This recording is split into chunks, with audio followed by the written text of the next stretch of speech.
Hi Sayida, thanks for being with us. So I want to just start off with this question.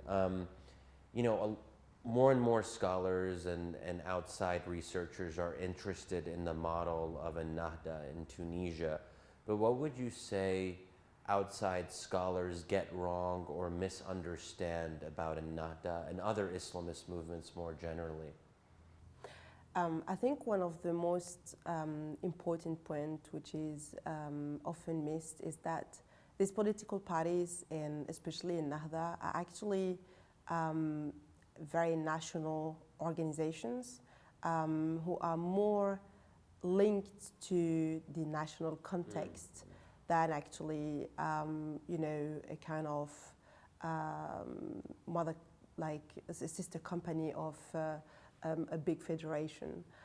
So I think that usually we think about Islamists as a transnational group only, and we tend to forget that they are very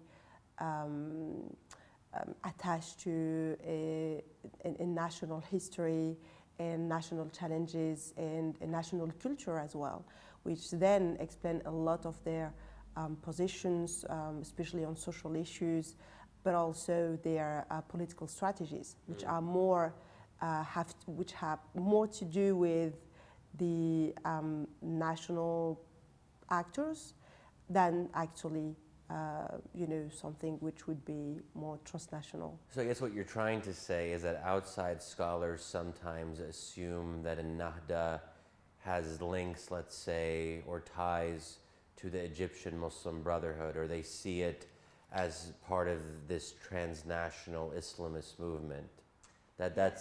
Yes, there is this, but also I think that when we tend to use the term Islamist, we don't really think about the kind of actor we are labeling this way.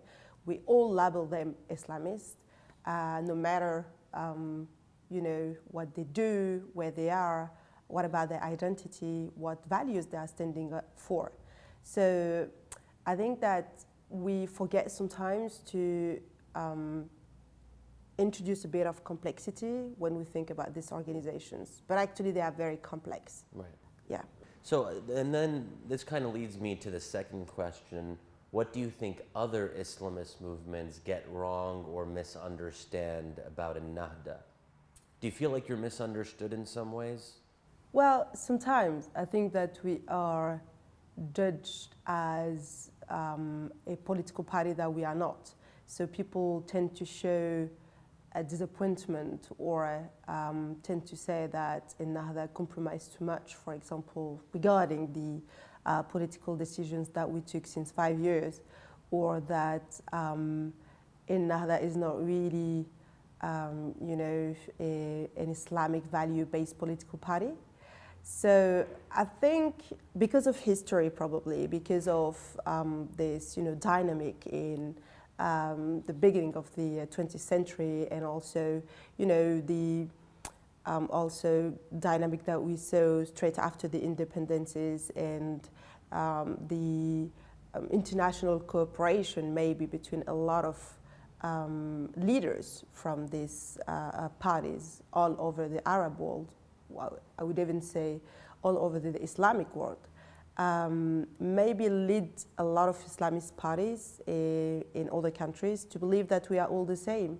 And also I think that the existence of platforms where these leaders were meeting, discussing, etc., made them believe or feel that they actually are aiming to the same objective. Mm-hmm. And that also the existence or the importance of this concept of ummah, of that, we are just one big community which is moving together, feeling the same way, etc. Probably, actually made a lot of political parties misunderstood that, yes, we can have a international partnership and we can discuss together. And also, in exile, many of these leaders, they were, living together or they were meeting, especially in Europe. But at the end, they are part of a national dynamic, and they are part of a national history. And you can't understand what they are doing or what we are doing if you can't understand the specificity of Tunisian history and politics. So the good thing with revolutions in the Arab world is that it's actually made more clearer or more specific, these differences. Because when it was about taking true, real decisions and actions, actually nobody in Ennahda, for example, were thinking about calling, I don't know, the PGD in Morocco, calling the Muslim Brotherhood in Egypt to ask for advices or to ask them what they think about our position, for example, in one specific question regarding the constitution or regarding any other public policy. Yeah. It was very, like an internal, process. And probably for us, it was more fruitful and also politically intelligent to go to speak with other political actors who are not from the same political family and to kind of, try to find a compromise or a consensus on one question than to go, like at an international level to get the opinion of other people. Yeah. I mean, does it bother you a bit that sometimes other Islamist movements or Muslim Brotherhood branches in other countries see you as Ennahda as too soft? Does that bother you? You compromise too much. You guys are fluffy, and you're like you're too kind and gentle, and you don't really hold on to your Islamic identity. Do you feel that from other movements? Well, it's not bothering. I mean, they have the freedom to think whatever they want about us. It's they are observing us as any other political foreign actor. So it's not bothering.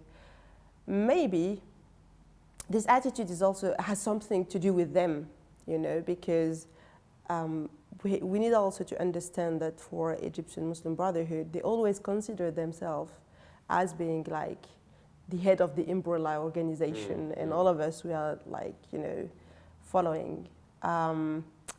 But that was probably a bit, like simple as an idea.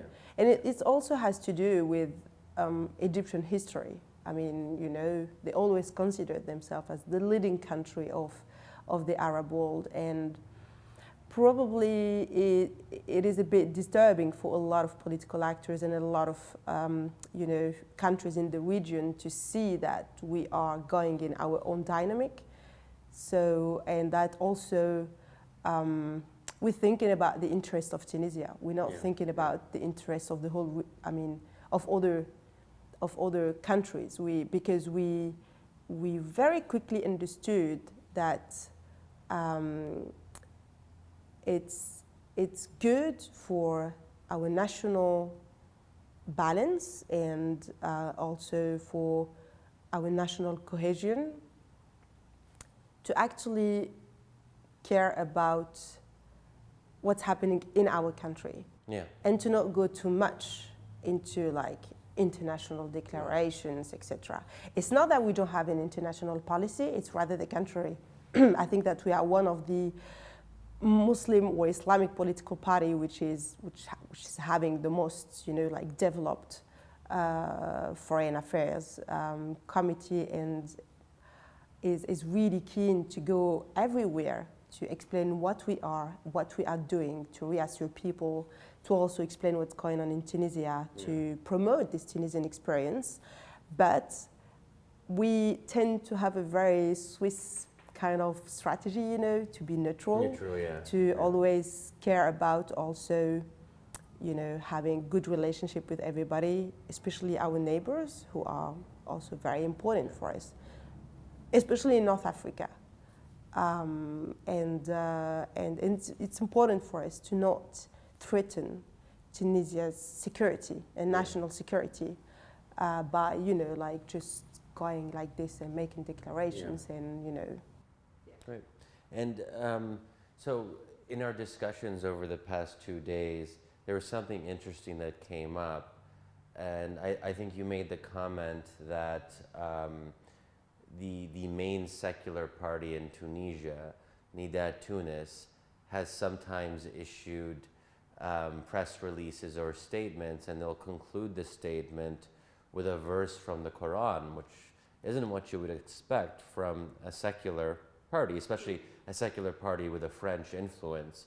While on the other hand, Ennahda would never issue a press release or statement and end it with a Quranic verse, and that might be counterintuitive to some people. But that gets into this bigger issue of you as a party have really made an effort to move to the center and de-emphasize religious rhetoric. And some might say, or some might criticize you for losing your Islamic identity and making too many compromises and concessions, to the extent that if you watch an Ennahda spokesman on TV, you might not even realize that this is an Islamic party. So do you think there's a risk of moving too much to the center and alienating your more conservative base and grassroots activists? I think that more than de-emphasizing our Islamic identity, what we've been doing these last 5 years is to say that Islam is just, it's not only, like something which is linked to Ennahda, and we tried to depoliticize Islam, because we also understood that because of this strong connection with Islamic values and Islamic, let's say, image more than values, actually, in the Tunisian society, many political parties, or let's say the dictatorship itself, when they wanted to hit us, they, in the same time, hit religion. And we consider that this is something which is very negative. So for us, our values are still the same.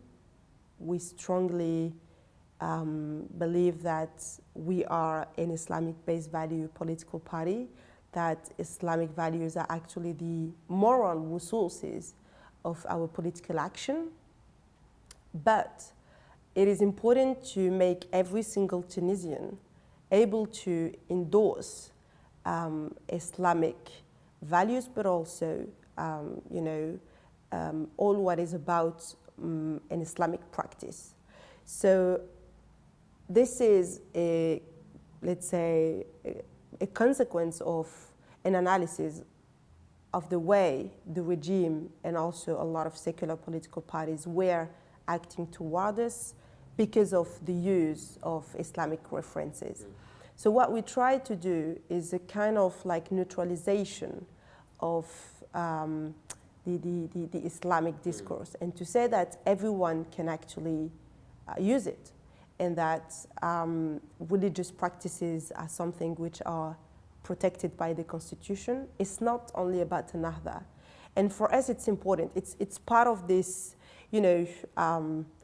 thing that we stood for 30 years, which is the possibility for Tunisians to basically call themselves Muslims, but also to have a developed Muslim practice. So I get that as a strategy, that you want to neutralize Islam and you don't want to make it into a divisive issue in Tunisia. I get that.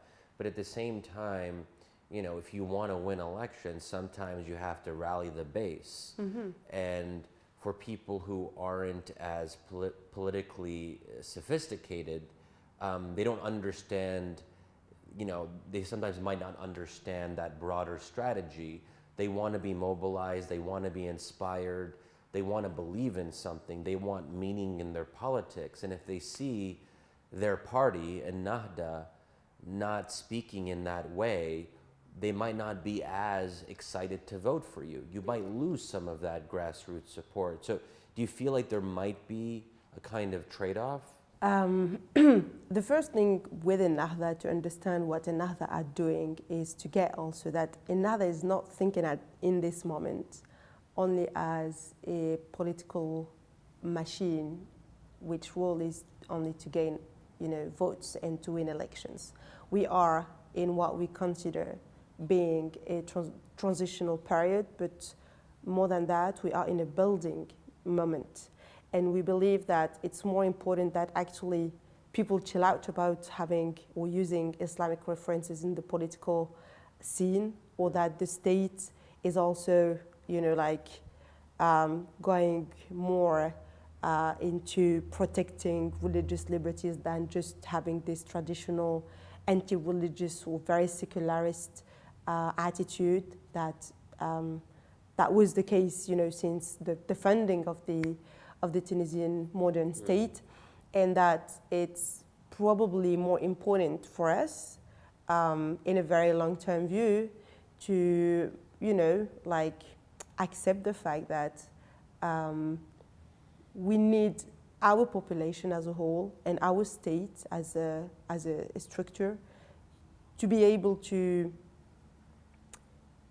use Islam in the way they want, and again to separate from this link between, if you're a practicing Muslim, so automatically you're from Ennahda. Right. So and for us this is important, and we can do it now, and it's fine if it is not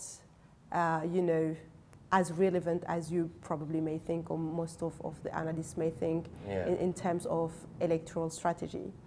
But some of your critics might hear that, and it might make them a little bit nervous, because you're essentially saying that Ennahda now is not focused on winning elections because you're in a transitional phase, and your top priority is to secure the democratic transition.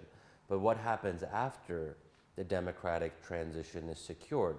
Some of your critics or skeptics might say, oh, they're waiting for the right moment. Once things are more solid and secure, then we'll see the real side of Ennahda come out, and they're going to return more to the religious core or essence. What would you say to that? I think that this is fears which have no basis, because the Constitution is not only a text. It's not only something beautiful that we've been doing for 3 years. If we really wanted to do this, things that many of our political opponents are thinking about or fearing, we would have, when we were 89 in the National Constituent Assembly, and when we had the possibility to actually profoundly amend a legislative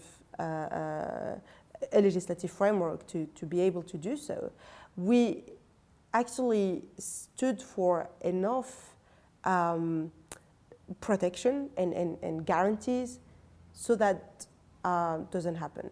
But it is, for me, it has no sense, because it's not part of what we're doing or what we are thinking about or what we are even writing. But more important is that we actually put enough guarantees to reassure people that we're not going to do that.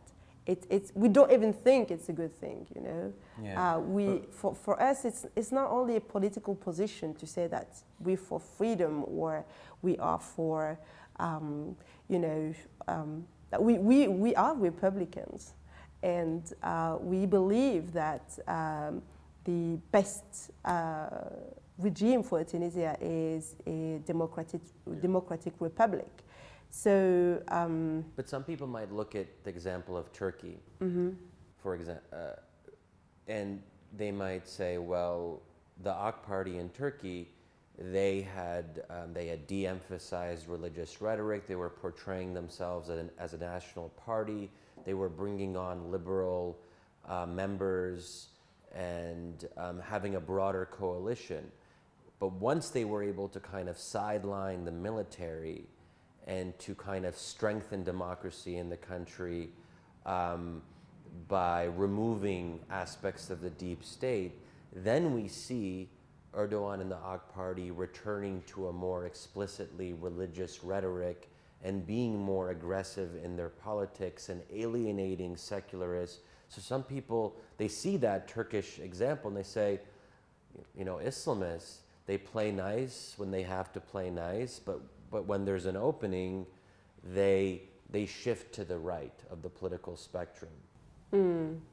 Well, I guess it has something to do with Turkey and the AKP.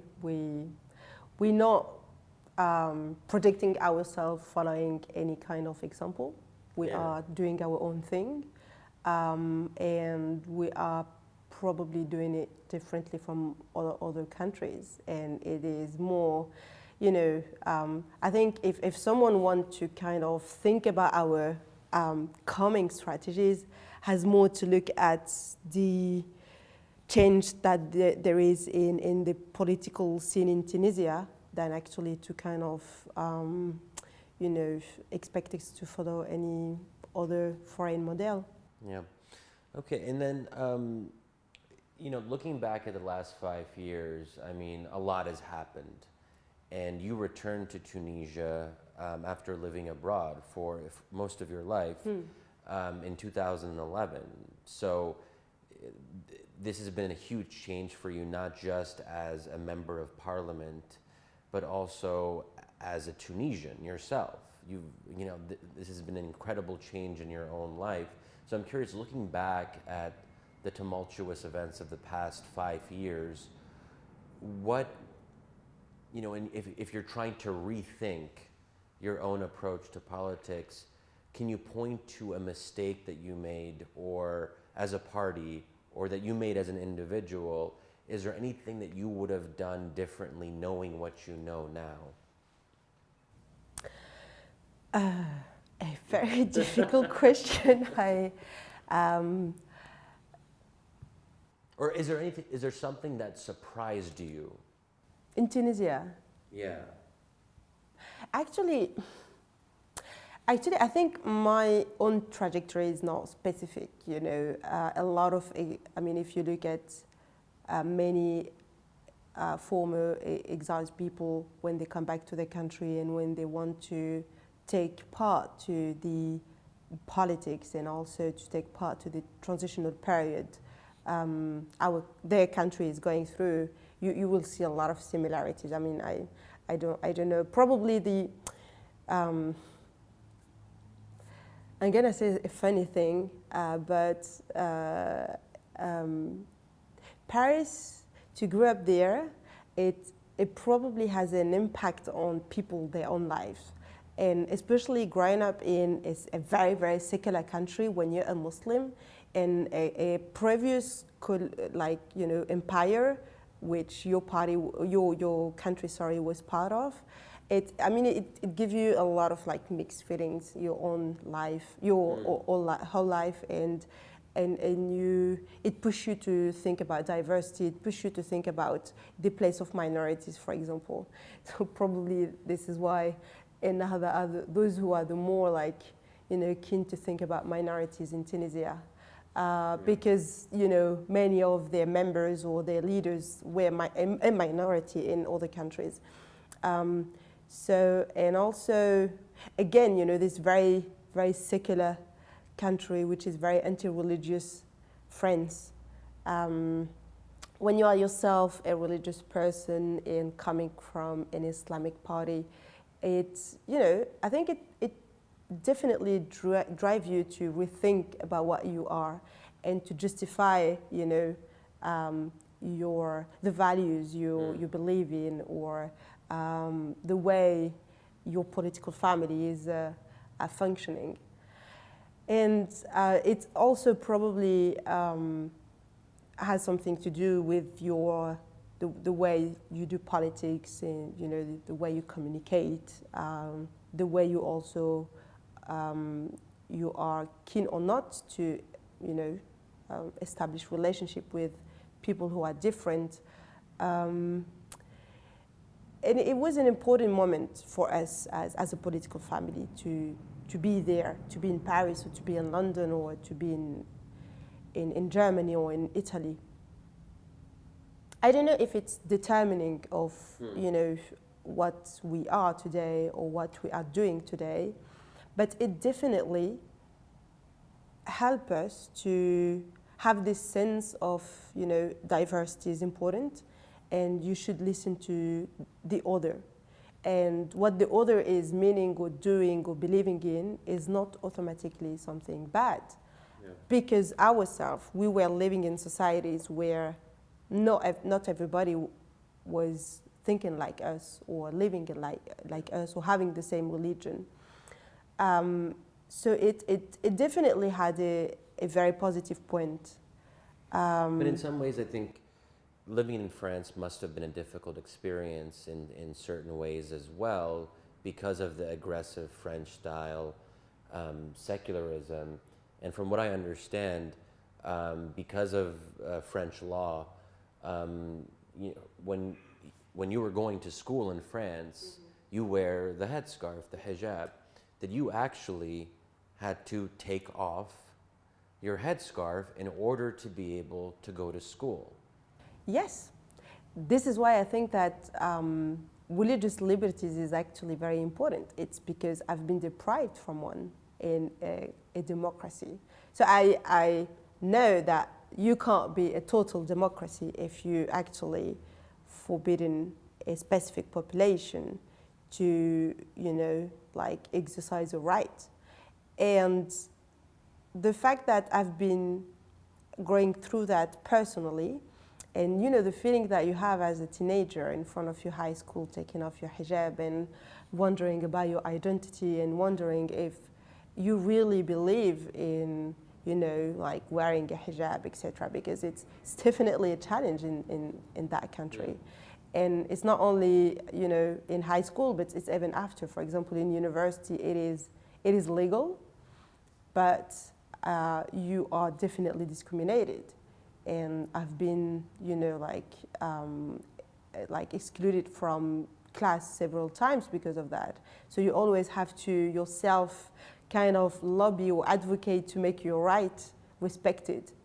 So you went to the Sorbonne? Yes. And so there were actually instances where you were not allowed to go into class? Yes, because you would have some Islamophobic professors who, despite the fact that you are at the Sorbonne, are not aware of what you have the right to do or not. So yes, I had several times to come to school with the penal code. So it's I mean, it probably, you know, like show you what is important and what is not important. And this feeling, because I had a very kind of supportive family, so it was fine for me. Then I go back to home and I tell the story to my family, and then my dad is supportive, my mom, etc. So then I'm fine to go back to school the day after. But I can imagine that for individuals who, you know, are not getting the support in their own social, group, it can be very difficult. So now being in Tunisia, being a person who is writing the law myself and who is also controlling governmental action and who is also, who has to listen to NGOs and to civil society, I know the feeling. So and it's not only me. I mean, it's about a lot of ex-exiled people or a lot of Ennahda people who had to go through this feeling. So when you are yourself in charge, I mean, yes, you can have, like to take your revenge, but no, it's rather the contrary. It's actually that you care about the fact that people need to express their differences, and there is a law which is actually protecting their rights to express their differences, and you need to, you know, monitor all that. And France is a very complex country because, you know, we have this very long history with them, and to have grew up there helped me a lot to understand a lot of other political families in Tunisia who probably... Political families, you mean political ideologies? Yes, yes. And actors. And some intellectuals. And it's funny because sometimes I have the impression, for example, this year in 2016, to live or to go through debates, which actually happened in France in, for example, 2005 or 2009. So it's funny. So it's actually a force for our political party to have people who know very well other countries and who have actually lived in other countries, because then when you are a country like Tunisia, quite linked to, you know, the rest of the Mediterranean Sea, and especially with France, you know, it's helpful. Yeah.